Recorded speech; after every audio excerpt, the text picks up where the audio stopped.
সুপ্রিয় সপ্তম শ্রেণীর শিক্ষার্থীরা, তোমরা সবাই কেমন আছো? আশা করি ভালো আছো। আজকের আলোচ্য বিষয় তোমাদের গণিত পাঠ্য বইয়ের অনুশীলনী 4.1-এর অঙ্কগুলো করব আজকে। চলো দেখি অঙ্কগুলো কিভাবে করতে হয়। তো অনুশীলনী 4.1-এ বলা হয়েছে প্রথম রাশিকে দ্বিতীয় রাশি দ্বারা গুণ করো। তাহলে চলো শিক্ষার্থীরা আমরা শিখে নিই কিভাবে প্রথম রাশিকে দ্বিতীয় রাশি দ্বারা গুণ করা যায়। তো দেখো 1 নম্বর অঙ্কে আছে, 1 নম্বর অঙ্কটা যদি আমরা তুলি, দেখো 1 নম্বর অঙ্কে লেখা আছে 3ab গুণ করতে হবে 4a³ দ্বারা। তো এখন প্রিয় শিক্ষার্থীরা, তোমরা বিভিন্নভাবে এই অঙ্কগুলো করা যায়। তার মধ্যে প্রথমত আমরা যে গুণনটা করি ওইভাবেও যদি করি, সেক্ষেত্রে খেয়াল করো যে 3ab নিচে আমরা লিখবো 4a³। এখন যদি গুণন করি আমরা, দেখো খেয়াল করো প্রিয় শিক্ষার্থীরা, যে 4 দিয়ে 3 গুণ করলে পাবো আমরা কত? 3×4 = 12। দেখো এখানে a³ আছে, এখানে a আছে, অর্থাৎ যখন দেখবা একই ধরনের ভিত্তি, একই জিনিস, এখানেও a এখানেও a, তাহলে পাওয়ারগুলো শুধু যোগ করে দিবা। গুণন আমরা করতেছি গুণন, কিন্তু পাওয়ারগুলো হবে যোগ। তাহলে খেয়াল করো এখানে a³ আছে, এখানে a আছে, তাহলে a⁴ কত হবে? 4। আবার b আর কি কোথাও আছে? দেখো তো এই অঙ্কগুলোতে কোথাও b আছে? নাই, তাহলে b শুধু একলাই হবে।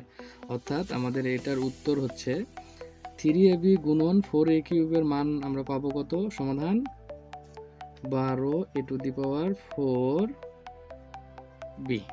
এটাই হচ্ছে আমাদের 1 নম্বরের সমাধান। আশা করি বুঝতে পেরেছো। তাহলে চলো প্রিয় শিক্ষার্থীরা, এবার 2 নম্বরটা আমরা অনুরূপভাবে করে ফেলাই। তাহলে 2 নম্বর প্রশ্নে আছে দেখো যে 5xy গুণন মানে 6az। তাহলে আমরা পরপর তুলে রাখি। দেখো 5xy গুণ করতে হবে 6az দ্বারা। তাহলে প্রিয় শিক্ষার্থীরা গুণ করি। দেখো সংখ্যার গুণগুলো হলে কি হবে? 5 6 30। এখানে অন্য কি আর কেউ কি আছে? অন্যটা একই পদ নাই, তাহলে a একটাই আছে, তাহলে একটা a লিখবো। এরপরে আসে কি? x, তারপরে y, তারপরে z। এটাই হলো আমাদের 2 নম্বরের অ্যান্সার। দেখো প্রিয় শিক্ষার্থীরা, বুঝতে পারতেছো কিনা? তাহলে চলো এবার সমাধান করে নেওয়া যাক পরের অঙ্কটি।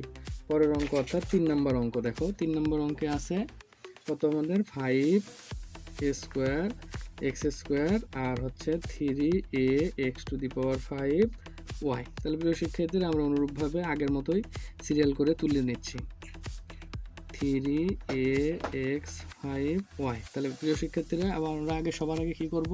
দেখো সংখ্যাগুলো গুণন করব। তাহলে 3 × 5 = 15। এখানে দেখো a² আছে, এখানে a আছে, তাহলে আমরা কি বলছি প্রিয় শিক্ষার্থীরা, যে যদি একই হয় তাহলে আমরা পাওয়ারগুলো খালি যোগ করে দিব। তাহলে এখানে এর উপর পাওয়ার আছে দেখো 2, এখানে আছে 1, তাহলে এর উপর পাওয়ার হবে কত? 3। আবার এখানে x5 আছে, এখানে x² আছে, তাহলে x এর উপর পাওয়ার কত হবে? দেখো x⁷ 7, 5 আর 2 = 7। y আর কিছু আছে? নাই, তাহলে এখানে y শুধু একলাই হবে। অর্থাৎ এই হলো আমাদের অ্যান্সার। তো চলো এবার 4 নম্বর অঙ্কটা করি। 4 নম্বরে আছে দেখো 8a² b - 2b²। তাহলে আমরা অঙ্কটা তুলে নিই। 8a² b ডিভাইডেড কত দেওয়া আছে? -2b²। তাহলে প্রিয় শিক্ষার্থীরা খেয়াল করো, এবার মাইনাস আছে। তাহলে আমরা যদি সাংখ্যিক সহগগুলো গুণন করি, তাহলে 8 দুগুণে কত পাবো আমরা? 16। আর প্লাস মাইনাসে কত? -16। এখন দেখো এখানে a² আছে, আর কি স্কোয়ার আছে? নাই। বা এর কোনো কিছু আছে? না। তাহলে এখানে আছে b², এখানে আছে b, তাহলে উত্তর পাবো আমরা কত? b। আর পাওয়ারগুলো যোগ করতে হবে, তাহলে b³। এটা হলো আমাদের অ্যান্সার। চলো প্রিয় শিক্ষার্থীরা, এবার 5 নম্বর অঙ্কটা করি। 5 নম্বর অঙ্কটাও দেখো অনুরূপ একই আগেরগুলোর মতোই। এখানে আমাদের আছে দেখো -2abx² 10b³ xyz। আচ্ছা, তাহলে আমরা অঙ্কটা যদি তুলে নেই, তাহলে কিভাবে তুলবো? দেখো -2abx² ডিভাইডেড কত? 10b³ xyz গুণ করো। দেখো প্রথমে আগে সংখ্যার গুণন। তাহলে সংখ্যার যদি গুণন করে থাকি আমরা, তাহলে প্লাস মাইনাসে -10 দুগুণ 20। দেখো এ আর কোথাও আছে কিনা? এ একটাই আছে, তাহলে একটাই লিখবো। এখানে bq আছে, এখানে b আছে, তাহলে b⁴ x² আর আছে কোথাও? x নাই, তাহলে x²। y আলাদাই আছে, z-ও আছে, একটা একটা করে, তাহলে ওগুলো একটা একটা করে। এই হলো আমাদের অ্যান্সার। তাহলে প্রিয় শিক্ষার্থীরা, এবার আমরা 6 নম্বর অঙ্কটি করব। 6 নম্বর অঙ্কটিতে দেখো, 6 নম্বর অঙ্কটিতে কি আছে? যে 6 নম্বর অঙ্কতে আছে হচ্ছে -6 নম্বরটা দেখো যে -3p² গুণন -cp5q কত? 4।